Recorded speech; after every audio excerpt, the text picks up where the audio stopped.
Welcome back to our channel. നമ്മളിന്ന് നോക്കാൻ പോകുന്നത് മാനേജ്മെന്റ് ഓഫ് സോഫ്റ്റ്വെയർ സിസ്റ്റംസ്, അതായത് CST 309ന്റെ മൊഡ്യൂൾ ബേസ് ചെയ്ത ഇമ്പോർട്ടൻറ്റ് ടോപ്പിക്സ് ആണ് ഡിസ്കസ് ചെയ്യുന്നത്. ഓരോ മൊഡ്യൂളിലും ഏതൊക്കെ ടോപ്പിക്സ് ആണ് വെയിറ്റേജ് കൊടുക്കേണ്ടത്, അതുപോലെ ഏതൊക്കെ ടോപ്പിക്സ് ആണ് ഇമ്പോർട്ടൻ്റ് ആയിട്ട് ചോദിക്കാവുന്ന ടോപ്പിക്സ് ആണ് ഇന്ന് ഡിസ്കസ് ചെയ്യുന്നത്. നമുക്ക് നോക്കാം. ഫസ്റ്റ് മൊഡ്യൂൾ, MSSന്റെ ഫസ്റ്റ് മൊഡ്യൂളിൽ നമ്മൾ പഠിക്കുന്നത് ജസ്റ്റ് ഒരു ഇൻട്രൊഡക്ഷൻ ടു സോഫ്റ്റ്വെയർ എഞ്ചിനീയറിംഗ് ആണ്. അവിടെ നമ്മൾ സോഫ്റ്റ്വെയർ എഞ്ചിനീയറിംഗ് എന്താണ്, അതിൽ കുറേ കാര്യങ്ങൾ നമ്മൾ പഠിക്കുന്നുണ്ട്, ഡെപ്തായിട്ട് പഠിക്കുന്നുണ്ട്. അതിൽ ഇമ്പോർട്ടൻ്റ് ആയിട്ട് നിങ്ങൾ എടുത്ത് പഠിക്കേണ്ടത് ഒരു എസ്സേ ആയിട്ട് നിങ്ങൾക്ക് ചോദിക്കാനുള്ള ഒരു ക്വസ്റ്റ്യൻ ആണ്. രണ്ട് ക്വസ്റ്റ്യൻസ് ആണ് അതിൽ നിന്ന് വരാവുന്നത്. ഒന്ന് സോഫ്റ്റ്വെയർ പ്രോസസ് മോഡൽസും അതുപോലെ software process activities. Process models and process activities രണ്ടും നന്നായിട്ട് പഠിക്കുക, കാരണം ഇതിൽ നിന്ന് തന്നെ നിങ്ങൾക്ക് പാർട്ട് ബിയും നന്നായിട്ട് സ്കോർ ചെയ്യാൻ പറ്റും. സോഫ്റ്റ്വെയർ പ്രോസസ് മോഡൽസിൽ ഇമ്പോർട്ടൻ്റ് ആയിട്ട് പഠിക്കാനുള്ളത് ഒന്ന് വാട്ടർഫാൾ മോഡലും ഇൻക്രിമെൻ്റൽ മോഡലുമാണ്. ഈ രണ്ട് മോഡൽസും ഇമ്പോർട്ടൻ്റ് ആണ്. ഇവർ തമ്മിലുള്ള ഡിഫറൻസ് ചോദിക്കാം. അതുപോലെ ഇവരുടെ ഓരോ മോഡൽസിൻ്റെ ഐഡിയ ഇൻഡിവിജ്വലി ക്ലിയർ ചെയ്ത് പഠിക്കുക. ഇവരുടെ പ്രോസ് ആൻഡ് കോൺസ്, അതുപോലെ ഡിഫറൻസ്, ഇവരുടെ മോഡൽ, ഇതെല്ലാം പഠിക്കുക. മെയിനായിട്ട് MSS പേപ്പർ ക്ലിയർ ചെയ്യണമെങ്കിൽ നിങ്ങൾ ഓരോ മോഡൽസ് പഠിക്കുമ്പോഴും മോഡൽസ് ആയാലും പ്രോസസ്സ് ആയാലും ആക്ടിവിറ്റീസ് ആയാലും അതിനൊക്കെ ഓരോരു ഫ്ലോ ചാർട്ട് അല്ലെങ്കിൽ ഒരു ഡയഗ്രാംസ് കാണും. നിങ്ങളുടെ KTU നോട്ട്സിലുണ്ടാവും ഓരോരോ അതിന് റെസ്പെക്റ്റീവ് ആയിട്ടുള്ള ഡയഗ്രാംസും ഫ്ലോ ചാർട്ട്സും കാണും. അതിൻ്റെ ആ ഒരു എങ്ങനെയാണ് ആ സ്പെസിഫിക്കേഷനിൽ എങ്ങനെയാണ് ആ ക്ലാസിഫിക്കേഷൻ എന്ന് കാണിക്കുന്നത്. നിങ്ങൾ ഓരോ എസ്സേ ആയാലും ഏതായാലും എഴുതുമ്പോൾ നിങ്ങളിപ്പോൾ ഒരു സോഫ്റ്റ്വെയർ വാട്ടർഫാൾ മോഡൽ എഴുതുകയാണെങ്കിൽ വിത്ത് പോയിന്റ്സ് എന്താണ് വാട്ടർഫാൾ മോഡലിൻ്റെ മെയിൻ ഐഡിയ, ആ ഓരോ മോഡലിൻ്റെ ഈച്ച് ഐഡിയ ഇൻഡിവിജ്വലി ഡിഫൈൻ ചെയ്യുക. അതുപോലെ തന്നെ പ്രോസ് ആൻഡ് കോൺസ് എഴുതുക. പിന്നെ അവരുടെ മെയിൻ ഡിഫറൻസ് ഇൻക്രിമെൻ്റലും വാട്ടർഫാളും തമ്മിലുള്ള ഡിഫറൻസ് വിത്ത് ഫിഗർ. അത് ആ ഡയഗ്രാം, വാട്ടർഫാൾ മോഡലിൻ്റെ ഒരു ഡയഗ്രാം ഉണ്ട്, ആ മോഡലും കൂടെ വരച്ചാൽ നിങ്ങൾക്ക് എന്ത് ചെയ്യുക, ഫുൾ മാർക്ക് സ്കോർ ചെയ്യാൻ പറ്റത്തുള്ളൂ. അപ്പോൾ നിങ്ങൾ എഴുതുമ്പോൾ ശ്രദ്ധിക്കേണ്ടത് വാട്ടർഫാൾ മോഡൽ എഴുതുമ്പോൾ മെയിനായിട്ട് എന്താണ് അതിൻ്റെ each idea, pros and cons, അതേപോലെ ഡിഫറൻസ്. ഓക്കെ, അതേപോലെ തന്നെ ഇൻക്രിമെൻ്റൽ മോഡൽ.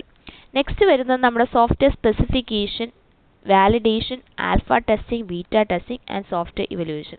ഈ ഇത്രയും ടോപ്പിക്സ് കവർ ചെയ്യുന്നത് നമ്മുടെ സോഫ്റ്റ്വെയർ പ്രോസസ് ആക്ടിവിറ്റീസിൻ്റെ അകത്താണ്. നമ്മൾ സോഫ്റ്റ്വെയർ പ്രോസസ് ആക്ടിവിറ്റീസിൽ നമുക്ക് 4 ബേസിക് പ്രോസസ് ആക്ടിവിറ്റീസ് ആണ് നമുക്കുള്ളത്. ഒന്ന് specification, development, validation and evolution. ഇതിൻ്റെ അകത്ത് വരുന്ന ടോപ്പിക്സ് ആണ് ഈ സോഫ്റ്റ്വെയർ സ്പെസിഫിക്കേഷൻ. ഇതിൻ്റെ അകത്ത് വരുന്നതാണ്. ഇത് സെപ്പറേറ്റ് ആയിട്ടും ചോദിക്കാം, ഇൻഡിവിജ്വൽ ആയിട്ട് എന്താണ് സോഫ്റ്റ്വെയർ സ്പെസിഫിക്കേഷനെ കുറിച്ച് എക്സ്പ്ലെയിൻ ചെയ്യാൻ പറഞ്ഞാൽ അങ്ങനെ സ്പെസിഫിക് ആയിട്ടും ചോദിക്കാം. ഇല്ലെങ്കിൽ നിങ്ങൾക്ക് പാർട്ട് ബിയിൽ പ്രോസസ് ആക്ടിവിറ്റീസ് എല്ലാം, അതായത് 4 ബേസിക് പ്രോസസ് ആക്ടിവിറ്റീസും എക്സ്പ്ലെയിൻ ചെയ്യാനായിട്ടും ചോദിക്കാം. ഇതൊരു ഇമ്പോർട്ടൻ്റ് ആയിട്ടുള്ള ടോപ്പിക്കാണ്. ഇതിൽ നിങ്ങൾ സോഫ്റ്റ്വെയർ സ്പെസിഫിക്കേഷൻ്റെ പർപ്പസ് പഠിക്കണം, അതുപോലെ എൻ്റെ നീഡ് എന്താണ്. ഓക്കെ, പിന്നെ ആൽഫ ടെസ്റ്റിംഗ്, ബീറ്റ ടെസ്റ്റിംഗ്, ഇത് രണ്ടും വരുന്നത് നമ്മുടെ സോഫ്റ്റ്വെയർ ടെസ്റ്റിങ്ങിന്, വാലിഡേഷൻ്റെ അകത്ത് സോഫ്റ്റ്വെയർ ടെസ്റ്റിങ്ങിന് വരുന്ന ടെസ്റ്റിംഗ് പ്രോസസ്സുകളാണ്. ഈ രണ്ട് പ്രോസസ്സിൻ്റെ ഡിഫറൻസ് പഠിച്ചു വെച്ചിരിക്കുക. അതുപോലെ സോഫ്റ്റ്വെയർ ഇവല്യൂഷനിൽ ഈ എല്ലാം പറയുമ്പോൾ ഇതിനെല്ലാത്തിനും എന്തുണ്ടാവും, ഒരു ഡയഗ്രാംസ് ഉണ്ടാവും. കൂടുതലും ഇതിൽ ഡയഗ്രാംസ് ആണ്. ഡയഗ്രാംസിൻ്റെ അകത്തുള്ള പോയിന്റ്സ് ഒക്കെ ക്ലിയർ ആയിട്ട് പഠിച്ചാൽ തന്നെ നമുക്കിത് എഴുതാൻ പറ്റുന്നതാണ്. സ്വന്തമായിട്ട് എഴുതാൻ പറ്റുന്ന ടോപ്പിക്സ് ആണ് കൂടുതൽ ഇതിൽ. ഓക്കെ, അപ്പോൾ സോഫ്റ്റ്വെയർ ഇവല്യൂഷനിൽ ഐഡിയ എഴുതുക വിത്ത് ഫിഗർ ആയിട്ട് ഇവിടെ കൊടുത്തിട്ടുണ്ട്. ഫോക്കസ് ചെയ്യേണ്ട ആ ഫിഗേഴ്സ് ആണ്. ഫിഗേഴ്സ് മേലിൽ നിങ്ങൾ ഡ്രോ ചെയ്യുമ്പോൾ തന്നെ ഇവാലുവേറ്റ് ചെയ്യുന്ന ആൾക്ക് നിങ്ങൾക്ക് ഏകദേശം ഒരു ഐഡിയ കിട്ടും. ഓക്കെ, നെക്സ്റ്റ് ഉള്ളത് coping with change. Coping with ചേഞ്ചിൽ മെയിൻലി നിങ്ങൾ നോക്കാനുള്ള ഐഡിയ ഓഫ് ചേഞ്ച് അവോയ്ഡൻസ്, ആ മെയിൻ ഐഡിയ നോക്കുക. അതുപോലെ ചേഞ്ച് ടോളറൻസിൻ്റെയും ചേഞ്ച് അവോയ്ഡൻസിൻ്റെയും ഐഡിയ. പിന്നെ methods to coping with changes like software prototyping and incremental development and delivery. ഇത്രയും മെയിൻ കോപ്പിംഗ് വിത്ത് ചേഞ്ചസിൽ ഇത്രയും കാര്യങ്ങളും ജസ്റ്റ് നോക്കിയാൽ മതി. ഒന്ന് ഇൻക്രിമെൻ്റൽ ഡെലിവറിയിലും സിസ്റ്റം പ്രോട്ടോടൈപ്പിംഗ്, ആ കാര്യത്തിലുള്ള methods for coping with change അത്.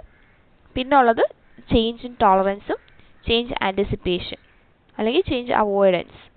ഓക്കെ, ഈ രണ്ട് കോസ്റ്റ്, അതായത് നമ്മുടെ റെഡ്യൂസ് ചെയ്യാൻ വേണ്ടി നോക്കുന്ന ഐഡിയാസ്, ഇത് രണ്ടും ഇമ്പോർട്ടൻ്റ് ആയിട്ട് പഠിക്കുക.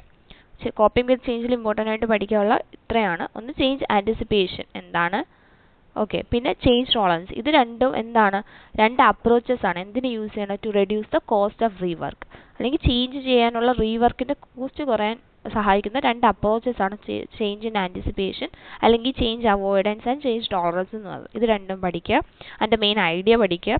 അതുപോലെ നമ്മൾ പഠിക്കുന്ന രണ്ട് ways of coping with change and changing system requirement. അതിൽ വരുന്ന രണ്ട് ടോപ്പിക്സ് ആണ് സിസ്റ്റം പ്രോട്ടോടൈപ്പിംഗ്, അതേപോലെ ഇൻക്രിമെൻ്റൽ ഡെലിവറി. ഇതാണ് കോപ്പിംഗ് വിത്ത് ചേഞ്ച് ടോപ്പിക്സിനകത്ത് ഇമ്പോർട്ടൻ്റ് ആയിട്ട് നോട്ട് ചെയ്യാനുള്ളത്. നെക്സ്റ്റ് പറഞ്ഞാൽ ബോയിംസ് സ്പൈറൽ മോഡൽ. സ്പൈറൽ മോഡലിൽ ചോദിക്കുന്നതാണ്. സ്പൈറൽ മോഡൽ നിങ്ങൾക്ക് ചോദിക്കുന്ന സമയത്ത് നിങ്ങൾ മെയിനായിട്ട് ചെയ്യേണ്ട എന്താണ്, ആ സ്പൈറൽ മോഡൽ ഫിഗർ വരയ്ക്കുക, അതിൻ്റെ ഡീറ്റെയിൽസ്, ആരാണിത് മെയിൻലി പ്രപ്പോസ് ചെയ്ത ആൾ, അതിലെന്തൊക്കെ കോമ്പോണൻസ് വരും. ആ സ്പൈറൽ ആ മോഡലിൽ ഈച്ച് സൈക്കിളിൽ നമ്മൾ എന്താ 4 പാർട്സ് ആയിട്ട് ഡിവൈഡ് ചെയ്തിട്ടുണ്ട്. ആ 4 പാർട്സിനെ ഓരോന്നായിട്ട് പോയിന്റ് വൈസ് പോയിന്റ്സ് ഡിഫൈൻ ചെയ്യുക. പിന്നെ when to use spiral model, അതിൻ്റെ മെയിൻ അഡ്വാൻറ്റേജ്, സ്പൈറൽ മോഡലിൻ്റെ അഡ്വാൻറ്റേജസ് എന്താണ്, ഡിസഡ്വാൻറ്റേജസ് എന്താണ്, ഇതൊക്കെയാണ് മെയിനായിട്ട് എഴുതേണ്ടത്.